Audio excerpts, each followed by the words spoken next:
அண்மை செய்தி. அண்ணா பல்கலைக்கழக மாணவி பாலியல் வன்கொடுமை சம்பவத்திற்கு தவிக தலைவர் விஜய் கண்டனம் தெரிவித்துள்ளார். மாணவியின் வன்கொடுமை சம்பவம் வேதனையும் அதிர்ச்சியும் அளிக்கிறது என விஜய் கண்டனம் தெரிவித்துள்ளார். விரைவான சட்ட நடவடிக்கை மேற்கொள்ளப்பட்டு உரிய தண்டனை பெற்றுத்தர வேண்டும் என்றும் விஜய் தெரிவித்துள்ளார். அண்ணா பல்கலைக்கழக மாணவி பாலியல் வன்கொடுமை சம்பவத்திற்கு தமிழக வெற்றிக் கழக தலைவர் விஜய் கண்டனம் தெரிவித்துள்ளார்.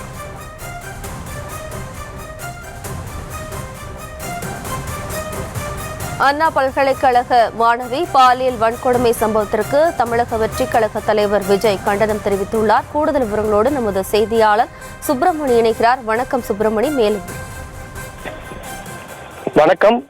நேற்று முன்தினம் இரவு சென்னை கிண்டியில் இருக்கக்கூடிய அண்ணா பல்கலைக்கழகத்தில் தனது சக மாணவருடன் அமர்ந்து பேசிக் கொண்டிருந்த மாணவி ஒருவருக்கு அங்கு மர்ம நபர் ஒருவரால் பாலியல் சீண்டலானது நடைபெற்றிருக்கிறது. இதையடுத்து அந்த நபர் யார் என்பது குறித்தான போலீசார் விசாரணை செய்து அந்த நபரை இருக்கிறார்கள்.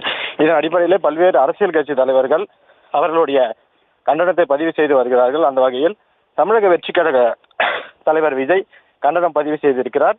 அதில் அவர் தெரிவித்திருப்பதாவது, சென்னை அண்ணா பல்கலைக்கழக வளாகத்திற்கு உள்ளேயே மாணவி ஒருவர் பாலியல் வன்கொடுமைக்கு உள்ளாகியிருக்கும் செய்தி மிகுந்த அதிர்ச்சியையும் வேதனையும் அளிக்கிறது.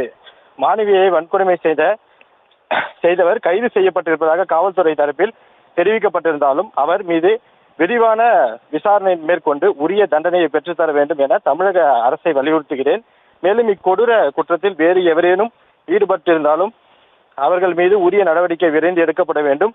ஒவ்வொரு ஆண்டும் ஒதுக்கப்படும் நிர்பயா நிதியை பயன்படுத்தி பெண்களுக்கு பாதுகாப்பு இல்லாத இடங்களை கண்டறிந்து அங்கு ஸ்மார்ட் கம்பங்கள் அமைத்தல், அவசர கால பட்டன்கள், சிசிடிவி கேமராக்கள், தொலைபேசி உள்ளிட்ட வசதிகளை ஏற்படுத்துதல், மாநகராட்சி பேருந்துகள் அனைத்திலும் பெண்களுக்கு பாதுகாப்பை உறுதி செய்தல், பொது இடங்களில் பெண்களுக்கான கழிப்பறை வசதிகள், பெண்களுக்கு பாதுகாப்பான அவசர கால தொலைபேசி மற்றும் கைபேசி செயலி வசதி உள்ளிட்டவை ஏற்படுத்தி கல்வி நிறுவனங்கள், தனியார் நிறுவனங்கள், பொது இடங்கள் என அனைத்து இடங்களிலும் பெண்கள் பாதுகாப்பு உறுதி செய்யப்பட வேண்டும். இவை அனைத்தையும் ஏற்படுத்துவதோடு மட்டுமல்லாமல் இவை முழுமையாக செயல்படுகின்றனவா என்பதும் தொடர்ந்து கண்காணிக்க வேண்டும்.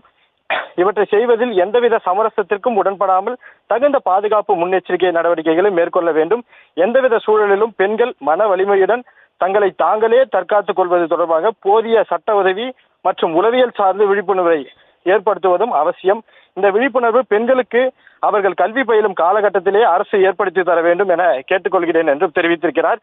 அதாவது நிர்பயா நிதி மூலம் என்னென்ன பெண்களுக்கு நடக்கக்கூடிய கொடூரங்களில் இருந்து என்னென்ன வழிகள் மூலமாக அவர்களை பாதுகாத்துக் கொள்ள முடியுமோ அந்த வழிகளில் அவை அனைத்தும் ஏற்படுத்தி தர வேண்டும். பெண்களும் தங்களுக்கு கல்வி பயிலும் காலகட்டத்திலே என்னென்ன பாதுகாப்பு முயற்சிகளை எடுத்து விழிப்புணர்வாக இருக்க முடியுமோ அதை அனைத்தும் அவர்களும் செய்ய வேண்டும். அரசும் இதை கடமையாக பணியாற்ற வேண்டும் என்று தெரிவித்திருக்கிறார்.